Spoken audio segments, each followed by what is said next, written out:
Hi everybody, good afternoon.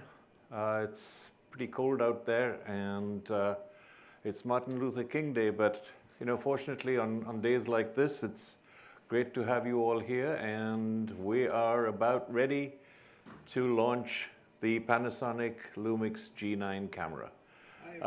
It's one of those things where we keep wondering what's going to come out next and where technology is going to take us, but stranger things have happened, and we now have a camera that is actually exclusively dedicated to people like myself who are photographers. The prior flagship, and I shouldn't say prior flagship because all of these cameras now are flagship, including the latest one that was announced last week. We have now in our range 3 flagship cameras, one for videography, one for photography, and one as potentially what we call our low light video camera. So without further ado, let me just play a short video that will give you a little touch and feel and visual of what this Lumix G9 is all about.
So, I don't know if you noticed something, there's not just the camera, but in addition to this absolutely gorgeous beast, as I call it, we also have a new lens. It's a Leica lens. It's a 200mm f2.8 lens that comes packaged with a 1.4x teleconverter. And then in addition, you can buy a 2x teleconverter to go with it. We're not going to spend too much time talking about the lens. I just wanted to give you a quick understanding that it's not just the camera, but it's also the lens that was announced in conjunction with this particular body. The body itself, as you can see, is very similar to the shape and size of our GH series, and the camera itself is been redesigned and basically redesigned so that you can maximize it as a photographer's camera. As far as size is concerned, it's a little thinner in form factor than the original GH5. However, it has a much deeper grip, making it much more comfortable to use as a photographer's camera. And as far as the overall size is concerned, it is a little bit lighter, not a whole lot, but fundamentally, it's just one phenomenal looking camera. A lot of ergonomic changes, a lot of design changes in the way the knobs are, and we'll go into that in a little bit. But more importantly, just like its sibling, I would call it, I don't want to say big brother or little brother, but it's a sibling, not a twin. We also have a vertical battery grip that has all the feature functionality that you would expect in such a battery grip. So I don't want to spend too much time on the battery grip, just that it is available and it's fully compatible with the camera. It provides you the same feature functionality that you would expect from the class of camera that we are dealing with. So what does this really entail? It really entails that Panasonic has in fact created a camera that generates what we call a new photo culture in this digital era of mirrorless cameras, and hopefully in a continuation of a camera that continues to satisfy photographers like myself. I just wanted to let you know that I am a Panasonic ambassador. I do use Panasonic for all of my work. And in addition to using Panasonic cameras and lenses, I'm actually very proud to be a member of the ambassador team and to be able to come here today to present to you what all the features are of this particular camera. So just from an evolving story point, in 2008, Panasonic actually created what we call the first mirrorless camera, the first camera of the kind where you no longer had a mechanical mirror that flipped up and down. In 2010, the camera evolved from being a pure mirrorless camera to what we call a hybrid camera, capable of doing both stills and video. And then by 2014, we introduced 4K video capability into these mirrorless cameras. But really the so-called flagship of the camera, which took the world by surprise and actually generated a lot of positive response, was the introduction of the GH5, which in most cases has been termed the ultimate hybrid camera. It has now got a new sibling for low light photography, and we've just introduced that. And at the end of the presentation, I have a short video that you will be able to see and get an idea of what that's all about. But we're here to talk about the end of 2017 with the introduction of the G9 and what not only Panasonic, but as photographers who've now used it for a while, literally do believe and call it the ultimate photography camera. So what does this evolution look like? And I don't want to spend too much time on the GX series so much, but if you look at the G series, which is the middle band, and the GH series, which is the upper band of the cameras, the GH5 basically was a 23.3 megapixel camera, which is the same as what the G9 has. No low-pass filter. The Venus engine basically has been augmented, and the additional features in addition to the advanced focusing capability include a much higher frame rate, the ability to capture frame rates in high-speed 4K mode, as well as now high-speed RAW mode. So you're not just limited to capturing 60 frames a second and be limited to a video transition to stills, but actually create stills with that high of a frame rate. In autofocus continuous mode, an area that most people have been wondering as to how fast can a camera go, we are generating 20 frames a second with autofocus. And I had the pleasure and opportunity to actually test that out on a very cold day at the end of December, which I will just walk you through a little bit as to what it is. The other key feature that, from a photographer's point of view, I think that is most important to all of us, is how quickly does this camera refresh and how much blackout do you have during multiple shooting. And with a frame rate of 120 frames per second, I think all the issues that photographers were complaining about and do continue to complain about as far as mirrorless cameras have actually all disappeared. So from an understanding of what the key differences are, a little bit of comparison as we go through, but most importantly, this is a camera that is designed for photographers. It is a camera designed for high-speed shooting, and it is a camera that clearly is in the forefront of technology as far as the mirrorless world is concerned. So in the G9, we now have the sensor, which was on the GH5, that has a new engine, a new processing engine that allows us to get a lot better image quality than we have ever been able to achieve before. More importantly, image stabilization has been enhanced to the extent that we now have 6.5 stops of 5-axis image stabilization, and including the image stabilization that is produced with a lens that is fully compatible for what we call dual IS2, where both lens and camera body talk to each other to absolutely identify the best possible image stabilization that can be achieved. And in fact, to the extent where I have, despite being my age, I do tend to hold a camera reasonably well, and I've been able to hold and shoot comfortably at about 1 second without any loss of image quality or as a result of camera shake. A new feature which has become extremely popular is what's known as sensor shift, where we take the technology that exists for image stabilization and repurpose it for the creation of images of very high resolution. So in the GH9, and I'll go into it a little bit more later, we actually take and shift the sensor to the extent of a half pixel each time, take 8 images and generate a file that is 80 megapixels in size. Pretty sizable, and if you do a lot of this work, yes, be rest assured that you will require additional processing time. But unlike the sensor shift technology deployed in, and I don't want to use the term competition, I will say deployed by other camera manufacturers, the Panasonic engine actually produces for you an in-camera RAW file that is ready for you to further process. You don't have to take these 8 individual images and combine them in software before you can actually utilize the product for your image. So that's a huge advantage.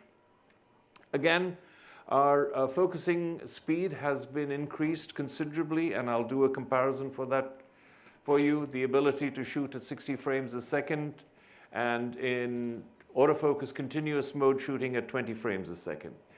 Some of the features that came as a bit of a surprise even to myself was that as a user of a DSLR back in the days, and it was 2014 when I switched over, I had not realized that the little LCD display on the top plate of the camera was an important feature. And seeing that reintroduced, in fact, I believe that the Panasonic Lumix the G9 is the only camera that has that feature, allows me to do a lot of work, particularly at night or when I'm on a tripod, where I don't want any distractions from the LCD or the rear camera display, to be able to look at all of my adjustments, to be able to look at my meter to make sure that my exposure is correct, and to very quickly make adjustments without having to look at the image through the viewfinder or the information that the camera is generating on an LCD screen at the back. Most importantly, the clutter has gone away. So now if I look at the LCD screen, all I'm looking at is information that I require. I'm not worried about looking at composition. I'm not worried about looking at whether the image has been framed correctly or not. That is something that I've done already, and now I can concentrate on making sure that the exposure settings are correct and all of the other information is being transmitted to my brain the way I've been used to it. So it was a great feature to have come back to us, and I just love that. And as I mentioned to you earlier, the ability to refresh your screen at very high frame rates allows for little or no blackout, as we typically have been used to. The other thing that is important to understand is that just like the GH5, we now have 2 distinct SD slots. Both slots are at the same speed, so they're both high-speed SD slots capable of supporting SD cards that are V90. But what I like more than ever before is that in the GH5, the 2 slots had an overlap. So if you pulled one card out, you potentially were still slightly obstructed by the second card. And now what we've got is 2 cards that are perfectly one on top of each other rather than having an overlap, making it far easier to replace these cards as before. So let's look at the first thing that comes to mind, and that's how do you look through the viewfinder. So the viewfinder of this camera is absolutely incredible. I mean, it is so large that if you wear glasses, you are going to have a little bit of a problem. The total screen area that you see will give you the ability to see edge to edge if you don't wear glasses. If your eye shifts a little bit further back because of your glasses, you're going to actually miss some of the edges. So, smart move. let's put a display modifier. And so Panasonic has added a live view display modification button that actually allows you to shrink the viewfinder screen so that it is more usable by people who wear glasses. A great, great feature, and I'm glad that they've done it. As far as the frame rate is concerned, that's where you can set it to either the 60 frames per second that existed before on the GH5.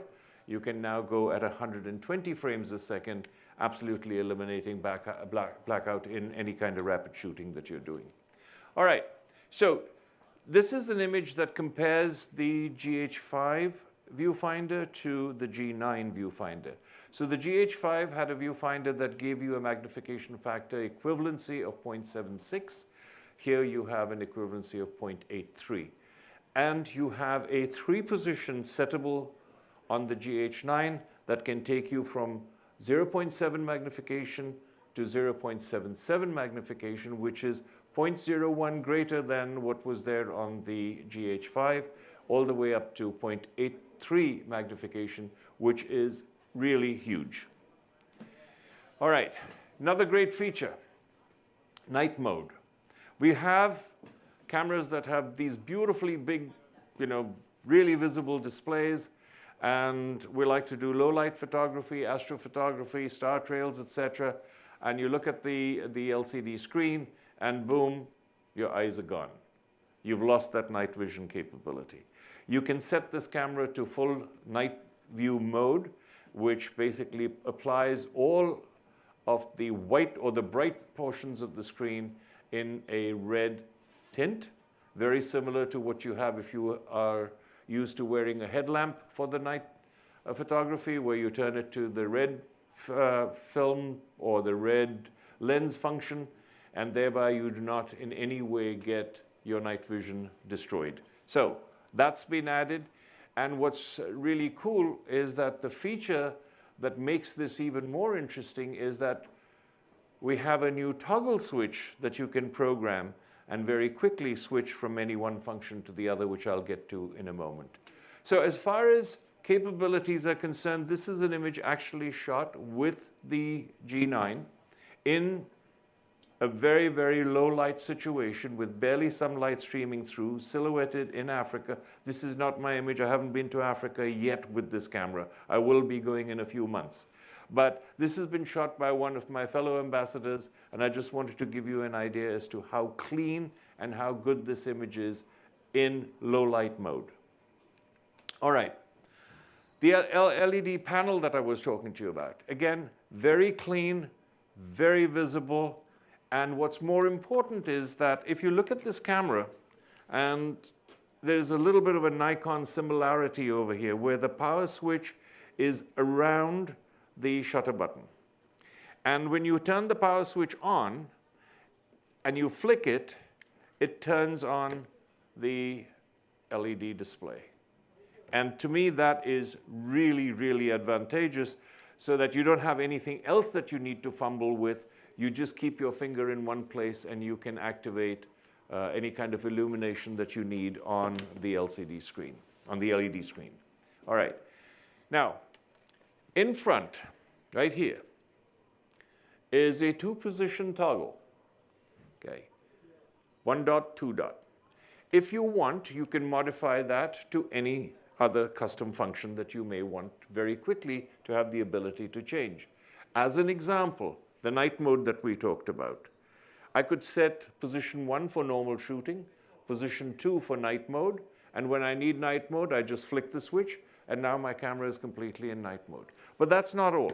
What's also interesting is that anything that can be customized in the camera can be applied to that toggle. So you can switch it to any kind of a lock arrangement. I mean, some people have a problem where accidentally they tend to turn one of the aperture wheel or the shutter speed wheel. You can lock those. So you flick the switch, now you know that you are not going to be accidentally changing things in the heat of the moment. I mean, sometimes just nothing more than pure excitement of seeing something, you have a tendency to flick a finger and get something changed, and there goes your image. So that's another great feature that has been added.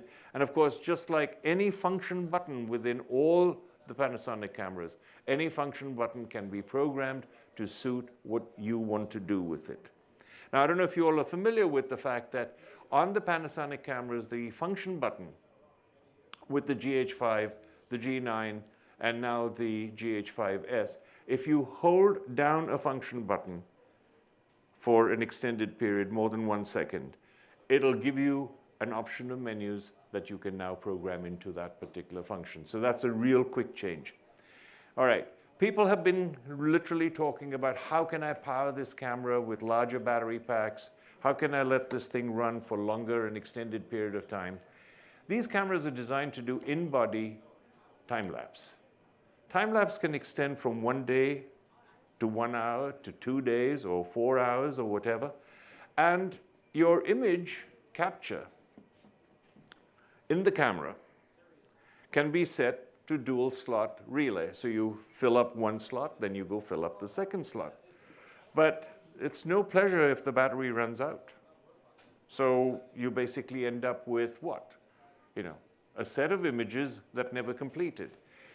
Now we can use the USB connector, all right, of this camera and put any size battery that is USB fed to the camera.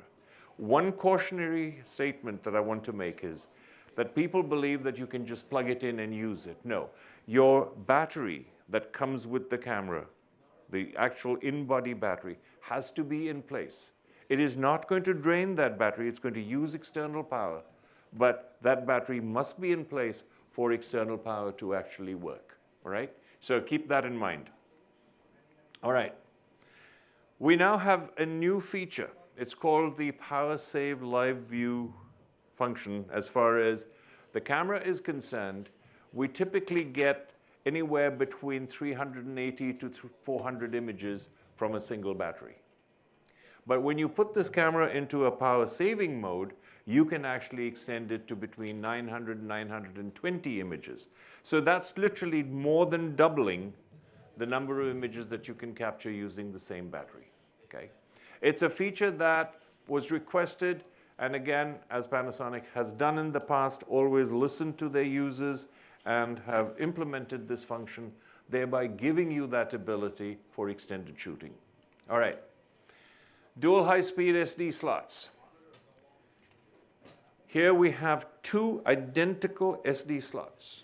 It's not like a lot of other cameras where you have 1 high-speed slot and 1 slow-speed slot.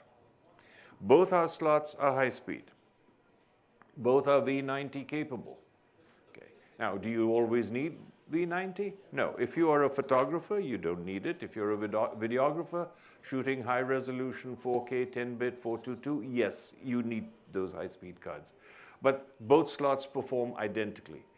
Our ability to do what's known as relay slots, where you capture the image into slot 1, it fills up, and you start using slot 2.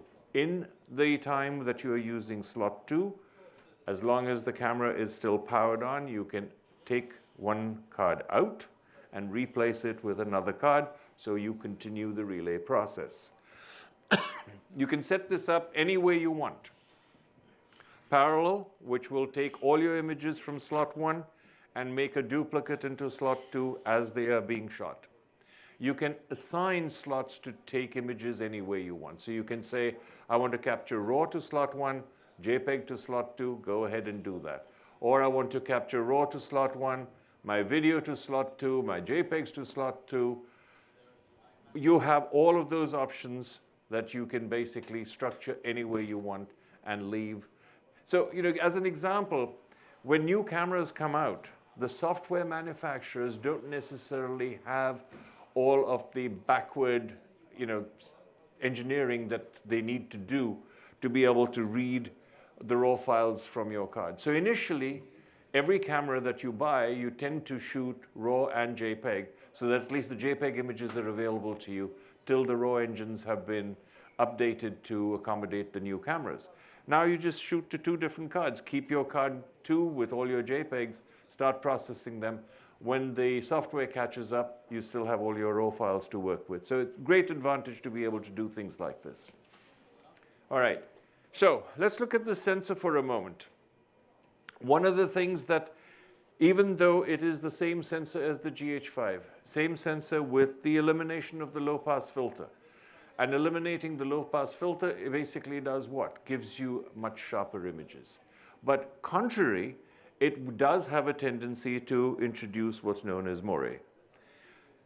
The engines using the moire reduction factor allow us to basically eliminate moire altogether. So we don't have that.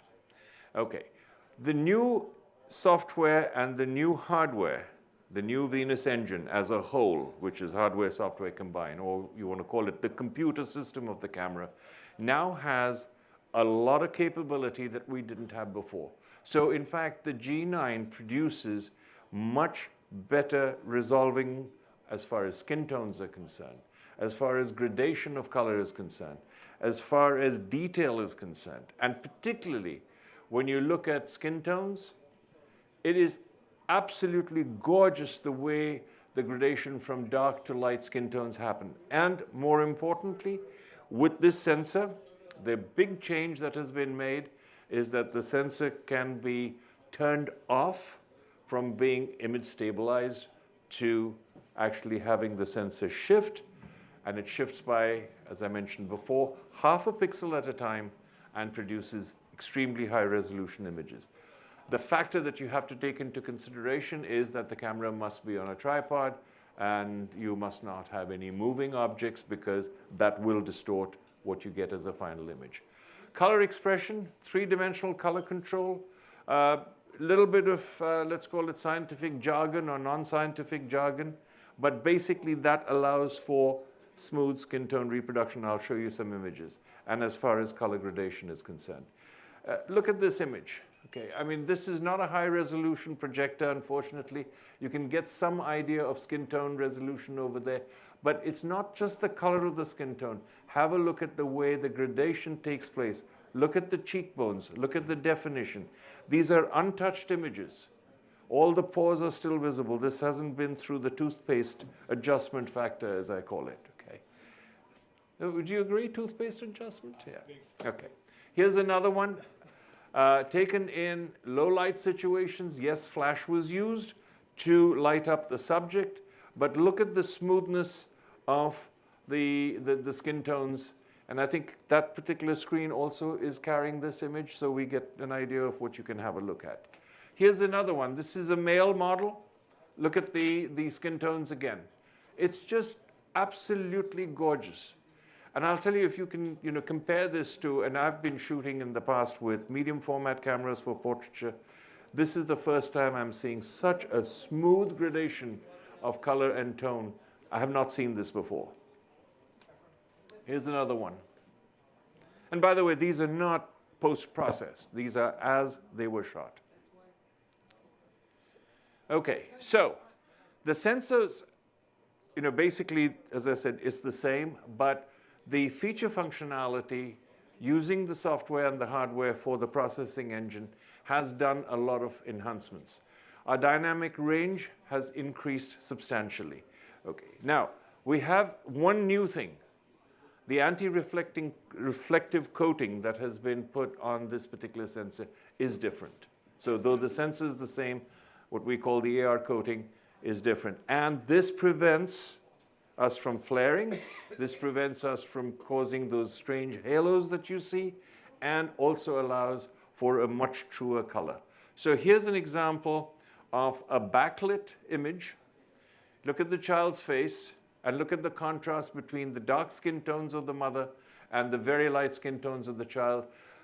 With the child being in that foreground and that extreme bright background, you can still see tonal range capabilities of this camera that are unsurpassed.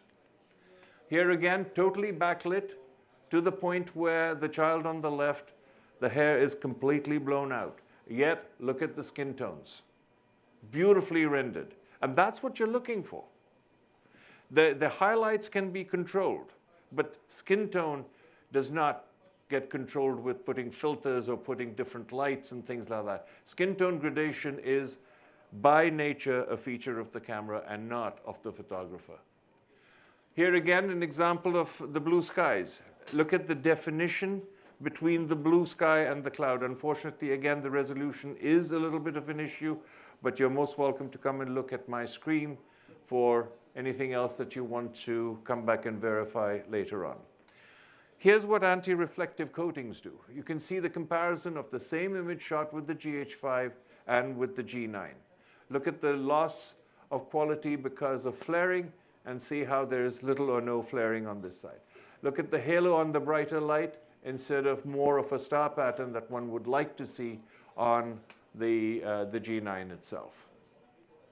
Again, shot against a dark sky. For night photography, people who like to do street photography at night, this is what we want, not with that, okay? All right, so multiprocessing, noise reduction. Okay. What do we do for noise reduction? We have been struggling with noise reduction for a lot. Our high ISO capabilities have been questioned. No more. Our high ISO settings allow us to now do far better than we've ever been able to do before. Here's an example of a total silhouette with barely any backlighting. And you can see the detail and definition in the individual hairs of this lioness. And tell me if that does not impress you, I don't know what will. All right, so here is, I had a mannequin. I have a mannequin that I use to teach lighting. And I said, I'm going to take that and I'm going to set it up and I'm going to put the two cameras side by side, all right, on the same tripod and take images and compare. Exactly the same settings. All right. Now, here you can see skin tone definition. The skin tones of the G9 are more realistic than the skin tones on the GH5. There's a very slight yellowness on the GH5. White balance was set to exactly the same, and both were lit with an Ellen chrome head with a softbox. So we have the same color in both shots. If you look at the hair detail, that's the same shot. Now I've just zoomed into the hair detail. Look at the difference in the hair detail with the camera. Again, same sensor, far better processing, and that's what we're getting. All right, let's get to image stabilization. Image stabilization is not just happily moving sensor. Happily moving sensor gives you some image stabilization, but in certain cases, you cannot help but still induce instability because of the size of the lens. The focal length of the lens is a factor that plays into how images are stabilized in camera. We're looking for three things, all right, and we want to compensate for them. It's not just no longer an X, Y, and Z axis image stabilization. We're looking at pitch and yaw. We're looking at what's happening in the lens to what's happening within the camera. And we need these two things to talk to each other. Our lenses are designed for image stabilization. But now our bodies are designed for image stabilization. We want to take advantage of the two together and allow for image stabilization that has not been achieved before. To the extent that if you want to shoot video, which the G9 will do, you can shoot video and produce images as though you were using a gimbal. It is that good. So, compared to the GH5, which is also already considered an absolutely awesome camera for image stabilization, we've been able to increase the image stabilization by 1.5 stops in both cases, pure in-body image stabilization as well as dual IS2. Now, is 1.5 stops good, bad? What difference does it make? It's massive. It's like saying I can now go maybe from 1 second to 2.5 seconds, and that's huge. All right, in both these cases, it is not just image stabilization at 18 millimeters or at 16 millimeters. We're talking about 60 and 140 on a 35 millimeter equivalence basis. You're looking at 120 and 280 millimeters. For most people, unless you're a nature and wildlife photographer, 200 millimeters, a 70 to 200 millimeter lens is a lens of ideal choice. And then anything below that is automatically not a problem whatsoever. So if you can get that level of stability out of a 200 millimeter lens, or let's say even a 300 millimeter lens, please go home happy. You need to, right? Okay, high-res mode. This is in my kitchen. Nothing special, just one light. And I captured this with what's known as high-res mode. Half pixel image shift, an 80 megapixel image gets produced in camera. You don't need any fancy secondary software to create that. And you get an 80 megapixel raw file. You can shoot a lower res 40 megapixel file if you want, but this is an 80 megapixel file, all right? Full size, okay? When you shoot this, keep in mind, you want to stabilize the camera. So you want it on a tripod. You want an equivalent of mirror lockup. So you don't want to use your hand to depress the shutter. Either use a remote or use a timer delay, okay? You want that total stability for the images to be captured properly. Now, on a tripod, you can say, well, if I use my hand, what's the big deal? Well, if you use your hand, you're going to induce a lot of vibration. And for those of you who've never really seen what and how bad vibration can be, I'll give you a little tip. You get one of these laser pointers like this, right? Get one of these and borrow it. I don't say you have to buy it, right? Borrow it and take an elastic band and just put this on your lens. And, the elastic band will keep this on. And then point it to a far wall. And then just fire your shutter. And you see how much vibration there is with this light moving at the other end of the wall. And time it. See how long it takes for your camera to stabilize. The longer the lens, the weaker your tripod. You could be waiting 7 seconds or even longer at times just for the camera to come to its stable state. So we don't want all that. So we want to be able to shoot with the camera fully stable. That's a good addition to the next slide, right? Get some noise in there. Okay. So here is a image comparison. The camera will shoot a high-res image and in conjunction produce a standard 20 megapixel file for you to have as a reference if you so need. One shot. The high-res crop and then the standard res crop. Look at the detail and look at the lack of fragmentation and noise on the standard res crop compared to the high-res crop. High-res crop is clean, smooth, and absolutely gorgeous. This is a tiny detail out of this image. No special lighting, nothing done. No post-processing. This is straight out of camera. All right. So, I said noise, right? Noise. We're going to talk about noise. Here we talk about noise. ISO and low light performance. So, ISO sensitivity has no bearing, and I'm reading this out, on the type of camera, whether it be a DSLR, whether it be a Nikon, Canon, Sony, Panasonic, Olympus, Pentax, doesn't matter. The size of the sensor and the size of the pixels do make a difference. Cameras don't, right? It's the size. So, noise is basically generated by gain, right? We apply voltage and gain to increase the sensitivity of the sensor. As we increase the gain, we generate heat. And heat generates noise, okay? The G9 basically has high ISO, low noise capabilities that are absolutely exceptional. Remember, the GH5 was the king of no heat. And it was king of no heat when? When it did video. Massive processing. Well, now this camera is basically designed as a photographer's camera. It doesn't need that high processing power that is needed for all the high-res video because it doesn't shoot high-res video. So the sensor remains much cooler. But with the technology, with the advancement in 1 year, we've been able to get to ISOs that are higher, noise that is lower. And here's an example. So This image, right, the image on the left and the image on the right. The image on the left is a JPEG straight out of camera. The image on the right is a RAW file straight out of camera, shot at ISO 3200.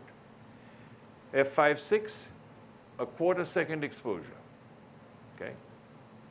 Standard exposure. Looks pretty good, right? I would use these images. Now, how many of you shoot to the right, or understand the concept of shooting to the right, where you maximize, you move as much of the data that you've collected in your camera from the right-hand side of your histogram to the leftmost quadrant of that histogram. If you shoot to the right, whereas you don't blow out your highlights, but you move all the data to the right and then capture the image, you get a much bigger file that you can manipulate in much bigger and better ways. So this is a comparison of the previous image just blown up to give you an idea as to the noise that you see in the RAW file. Now, why is there not much noise on the JPEG file and noise on the RAW file? Well, RAW files don't get noise adjusted in camera. JPEG files do get noise adjusted in camera. They're processed. Here's the same image with exposure to the right. So now you can see by exposing to the right, my exposure time has gone from 0.25 to 0.4 seconds. I'm still perfectly exposed. But now look at the two images as far as how clean the blacks are. And here's a blown up image of the same. So even in RAW, you will get less noise if you shoot to the right. If you understand how to shoot high ISO images or long exposure images, you will get very clean images, and you will stop complaining that the cameras don't do high ISO, low noise. And by the way, no noise reduction has been turned on in any of these, whether it be high ISO noise reduction or long exposure noise reduction. This is straight out standard photography. All right. Now, in Lightroom, if you take that set of images that you saw, the second set, these are the two with on the left with no reduction comparing to on the right where noise reduction has been applied just minimally to remove any low noise as far as luminance noise reduction. It's a black image. I don't need to worry about color noise reduction unless I see color pixels being generated. In this case, there were none, and that's what you saw. So tell me, can I shoot low noise? Yes. Can I shoot high ISO? Yes. And can I shoot comfortably at 3200 ISO? Absolutely. Can I go to 6400? Yes, absolutely. All right. Focus and tracking. Okay. We've heard a little bit of rumbling, mumbling here that maybe we don't focus track fast enough, maybe we don't do it as well as others do. Well, I'll tell you something, the focusing capability of this camera is unbelievable. Okay. Give you an idea, yes, we have 225 areas, other cameras may have more areas of point of focus. We have custom multi, we have zone and autofocus, we have the ability to do all kinds of things with our focusing engine, okay? Our depth of defocus technology. The blue line is our standard depth of defocus technology. Our advanced depth of defocus technology is much faster than what we have ever had before. So just a brief understanding of the graph. The time from when the camera starts focusing to the time it achieves focus is the bar that you see going up. The curve that you see on top is in depth of defocus technology. The lens actually focuses very slightly beyond the subject and then comes back. Okay? That's what you're seeing over there. You can see the time difference between what we had before and what we have now. And we are processing at 480 frames a second to get our focus captured perfectly. All right? Now, this is 6 times more and at 8 times more resolution as far as speed is concerned. Okay. Our total time, you can see, has practically, just about practically halved from what the GH5 was doing. Okay. Images like this, in flight, coming in, tack sharp. Absolutely no problem whatsoever. But more importantly, I want you to read this. Unfortunately, I can't show you the images, but you're most welcome to come to my website and have a look at them. There would be way too many images to shoot. But here's what it was. December 31st morning, okay?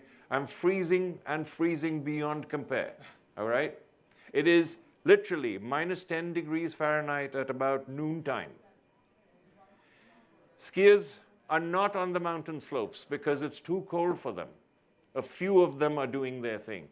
I am out there with this body and this lens, the Leica 12-60, sitting below, waiting for somebody to come down, and one of the two of them start coming. I'm using AFC custom, right? So I'm using a small area like you saw in this image on the bottommost section, which unfortunately, yeah, that one there. The bottommost corner is the format that I was using.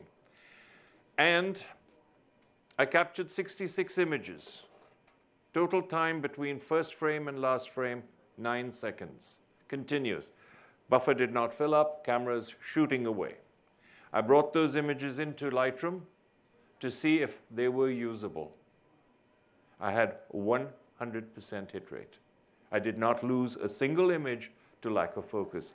That's my website, and you can see the sequential numbering of all the images on my blog, and you can have a look at them all and compare for whatever it's worth. All right, within focusing, we now have a few new things. Number one, we have what's known as AF point scope, where you can push a button and expand an area as to where the point of focus is to see whether it is in sharp focus, up to 3 to 10x expansion. Okay. We will automatically now allow you to switch between horizontal and vertical positioning or orientation of the camera so that the focus point remains where you set it. We now can do what's known as loop movement. So we have the ability to either change our focus point by using the joystick, right? So I can use my joystick and change the point of focus, or I can use my wheel to change the point of focus. Before, what was happening is when I reached the end of the frame, I couldn't loop back.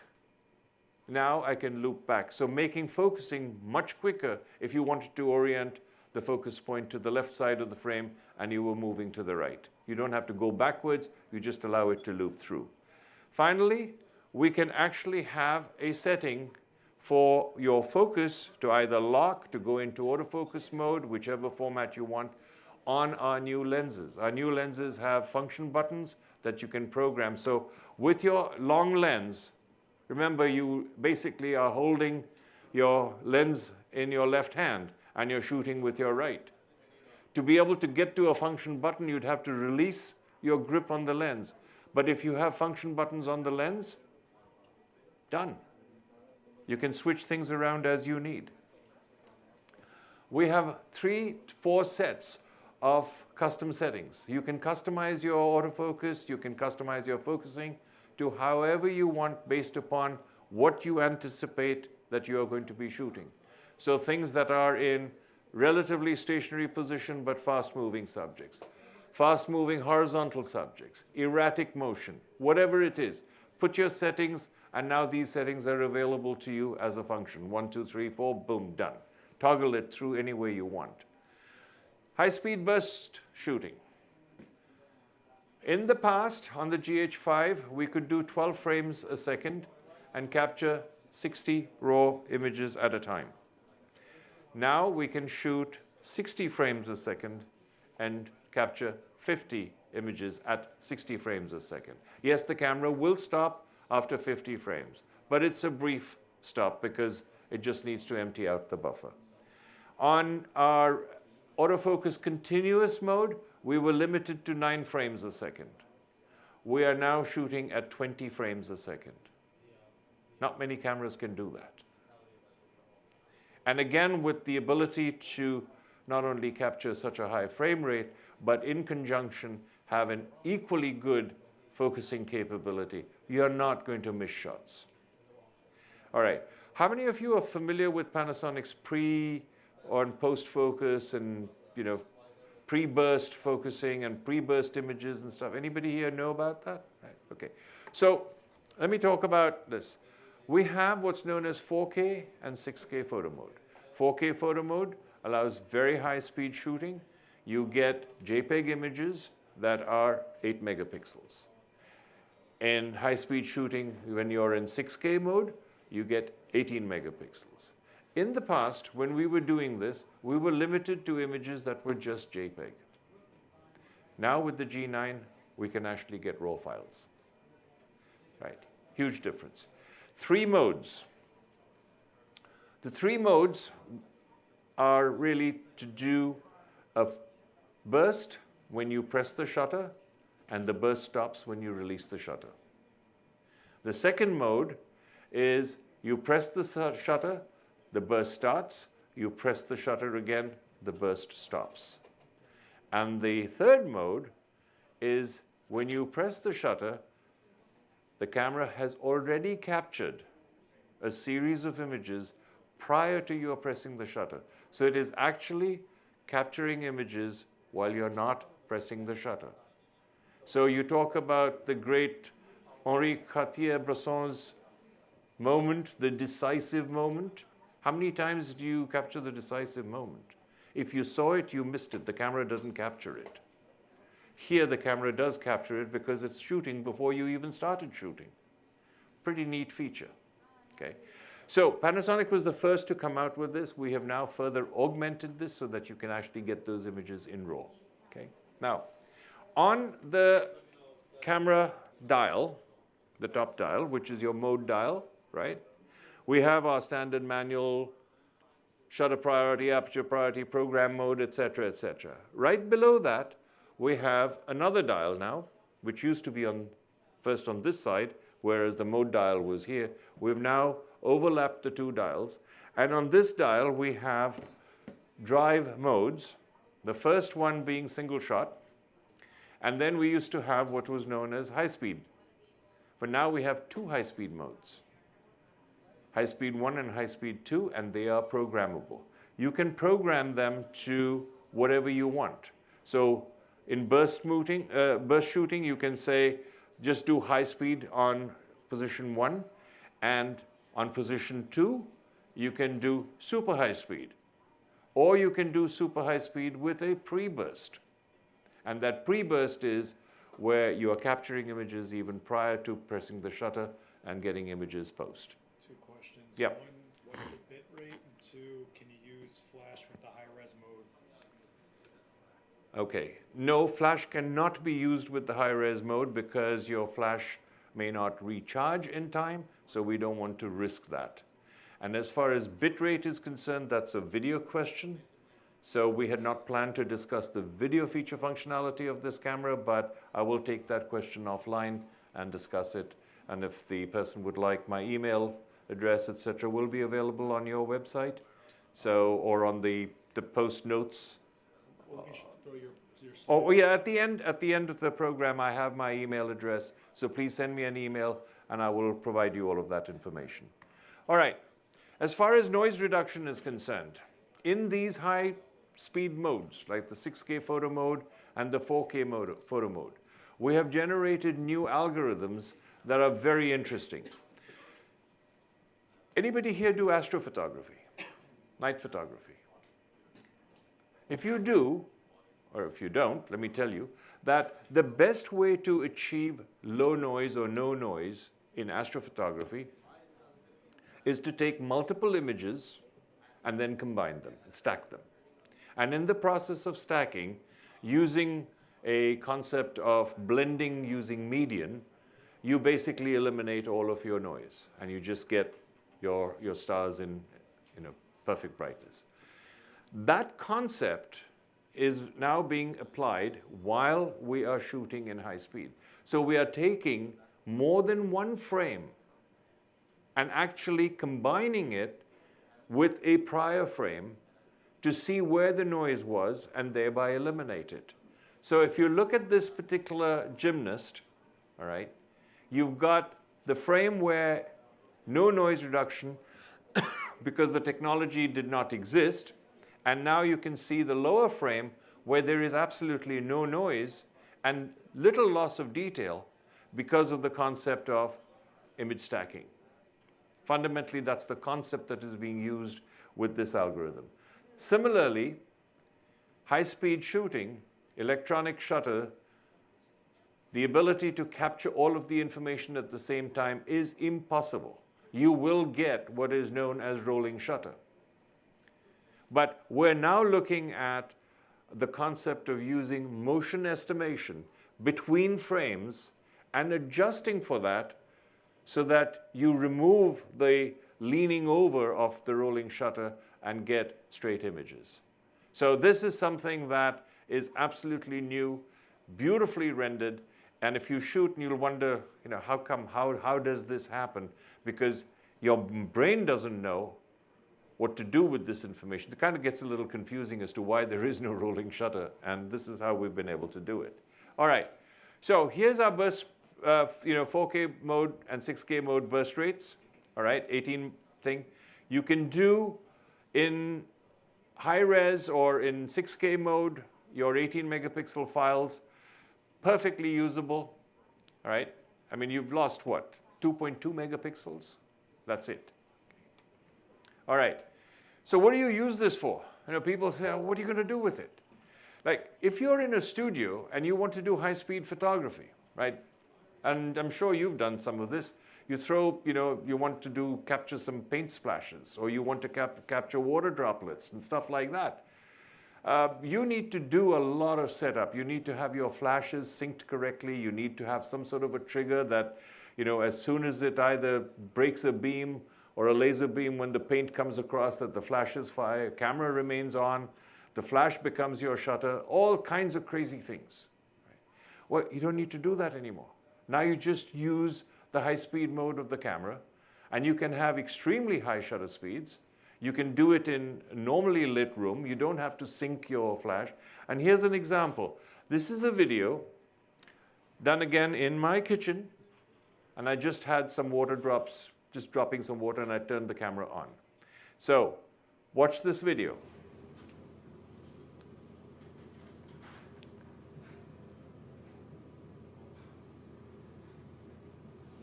All right, do you think you could have captured that? Virtually impossible.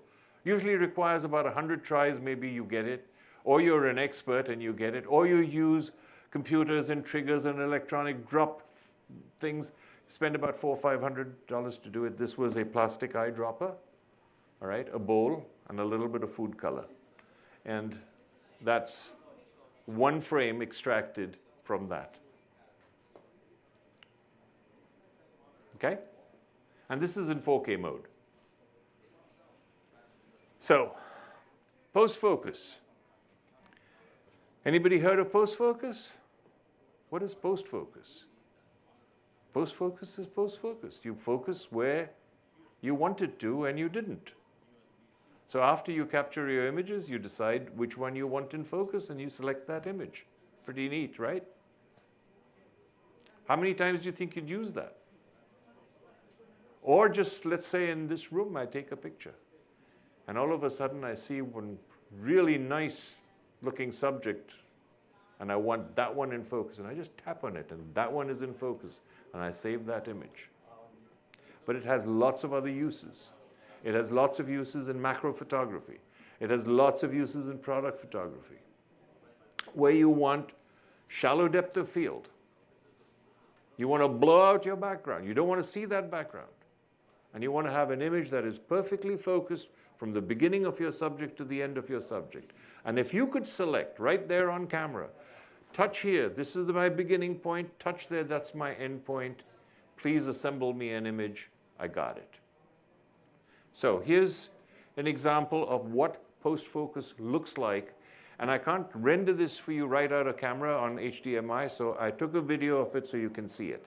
So here's what the camera does.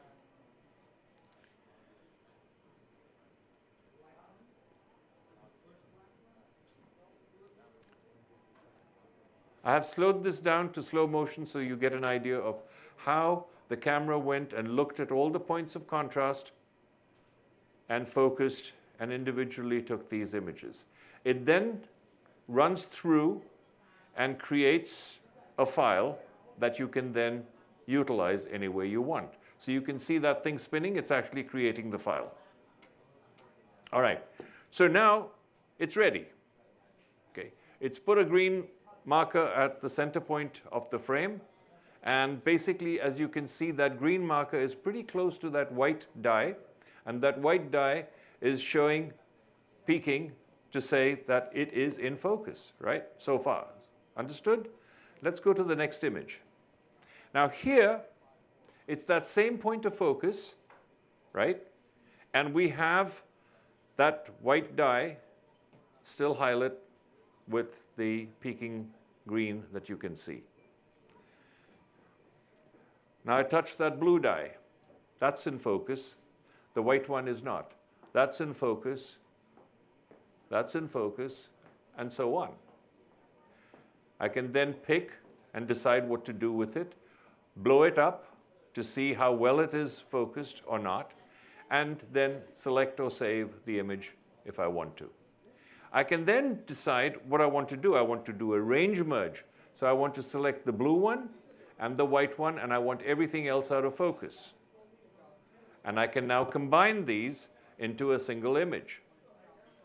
It creates that image and renders it. You see the blue dye and the white dye in focus, and everything else is out of focus.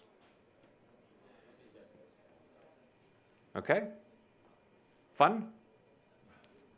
Not fun. How does this apply to us, right? This is the saved image, as you can see. Okay?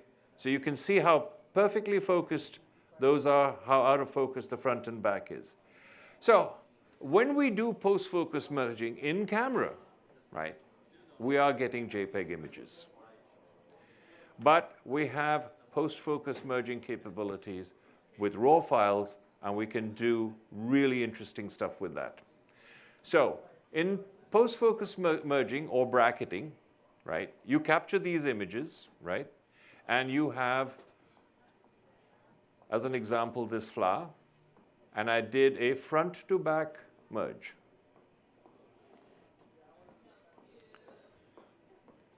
Here what I did is, to show you the background, I took a postcard and I applied it to the background.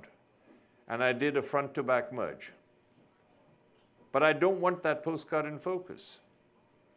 So I did a range merge. And I have the exact same focus on the flower, and the background has gone. Depending upon the distance from your subject to the background, you can throw it completely out of focus, or you can throw it partially out of focus. Okay. Now, we have what's known as bracketing. How many people understand bracketing, right? You do bracketing all the time, right?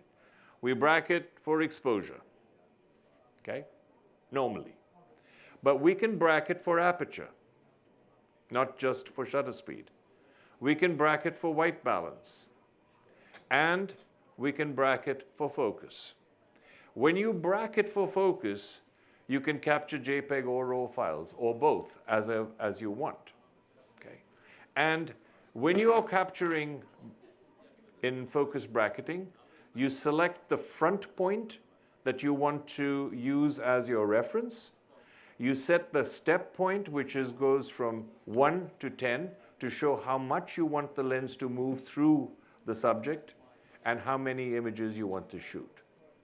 And what you get is a high-resolution capture, perfectly focused from front to back. This is 46 frames captured of this one watch to make it perfectly in focus from the very face to the end of the wrist strap. These you will combine outside camera. They don't combine in camera. So these images are combined in camera. Time-lapse and stop motion. Both time-lapse and stop motion can be done in camera, and the video can be generated in camera also. So you don't need any fancy software like LR time-lapse or Photoshop or anything to assemble your videos. Your camera will give you a fully assembled video. And this is an example of, again, in my kitchen, one light. It's an LED light. This, by the way, for your reference, is the roto light. So this is some ice cream with some food color.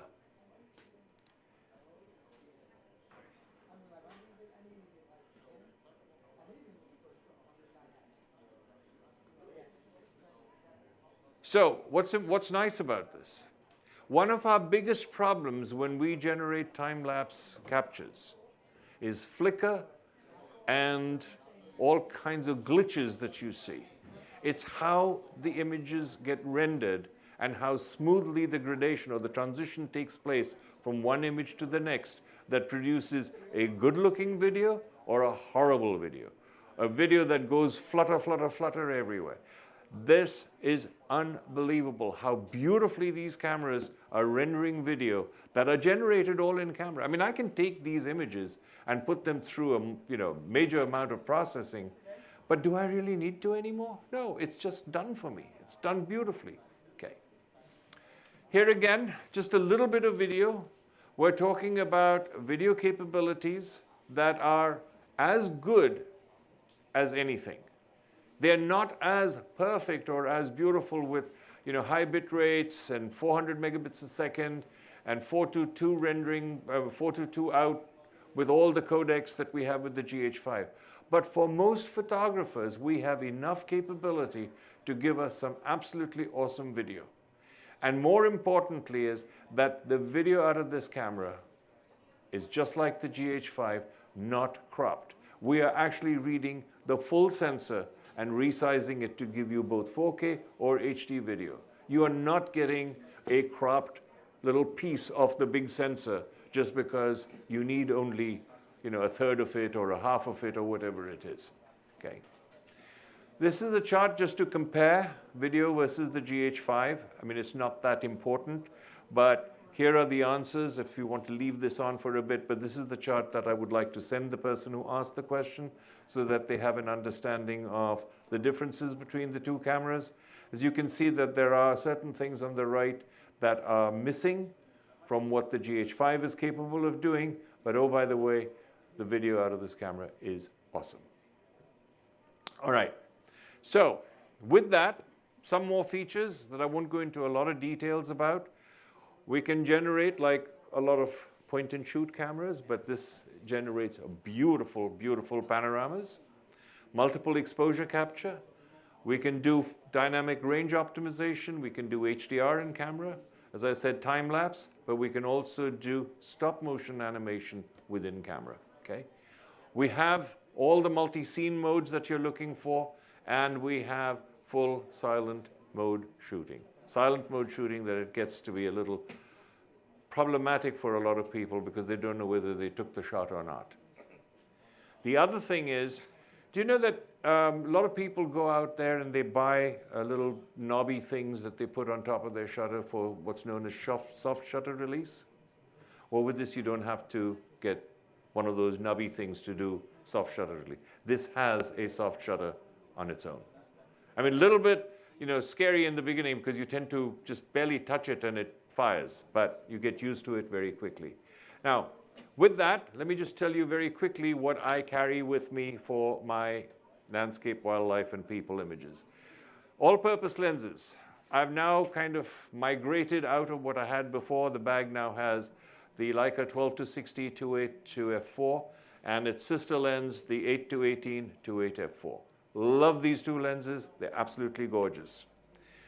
100-400, Leica 100-400, great lens. It replaced my 100-300, which was always there, but this is a little heavier, but a much nicer lens. And I'll tell you, it's like the image quality is to die for. That image that you see there was shot with this lens in Africa. And I will go back to Africa this year with the new lens, which is, this is the one that I had, this is the new one. This is an f2.8 200 millimeter lens. It comes with a 1.4 teleconverter. You can buy a 2x teleconverter to go with this. So 2x teleconverter on a 200 millimeter lens makes it 400, and the 400 on this body becomes 800.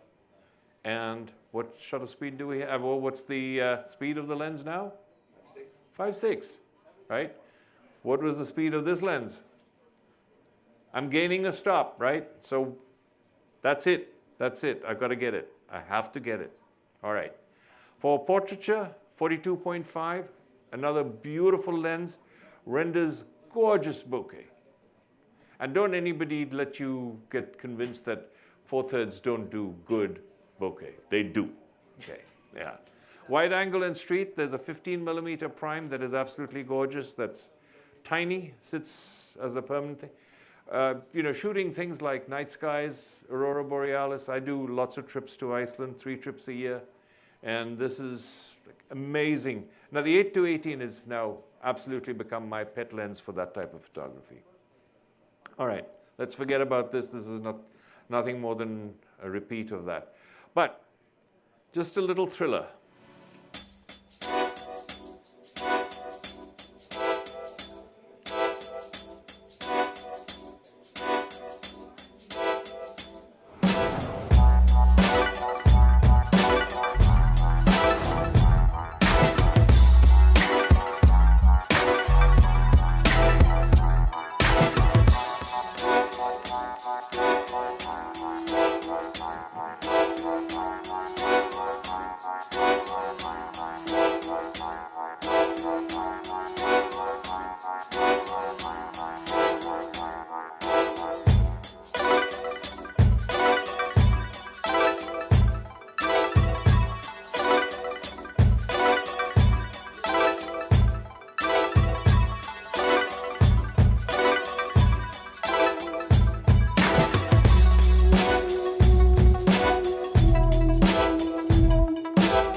Panasonic. That's the new GH5S, and Adorama will be very happy to take an order of 1 G9 and 1 GH5S from each of you, no problem whatsoever. But that's my website, that's my email address, and my phone number. I do have my business cards here. Please feel free to take them. If you have any more questions, don't hesitate to ask, because if you haven't fallen in love like I have, there's something wrong with you, right? So if there are questions, I'll take them now. If there are other questions that have come in online, we can address those. But if not, thank you for coming. It was a pleasure. And hopefully you get to experience something really, truly awesome.